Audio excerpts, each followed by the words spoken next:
এই যে বৈষম্য বিরোধী আন্দোলন যারা করলো নেতৃস্থানীয় যারা, এদের বিরুদ্ধে কিন্তু একটা অভিযোগ এসেছে। সেটা হচ্ছে যে যখন আন্দোলন হয়েছে তখন প্রাইভেট ইউনিভার্সিটি, পাবলিক ইউনিভার্সিটি সবাই মিলেই কিন্তু আন্দোলন করেছে।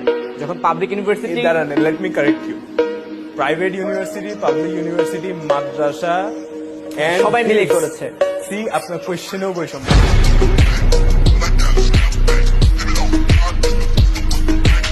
না না, আমি বলতে চাচ্ছি যে সবাই মিলেই করেছে। আমি বলি দেখেন, এখানে আমরা যখন আন্দোলন জিতে যাই, জিতে যাওয়ার পরে আমরা শুধু স্টুডেন্টস বলতে কাদেরকে বলতেছি? ইউনিভার্সিটি স্টুডেন্টস, স্কুল, কলেজ, মাদ্রাসা একটা সেক্টর, কিন্তু অনেক বড় সেক্টর বাংলাদেশে।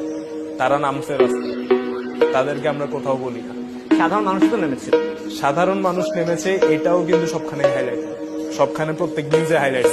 মাদ্রাসা স্টুডেন্টসদেরকে কয়েকজন হাইলাইট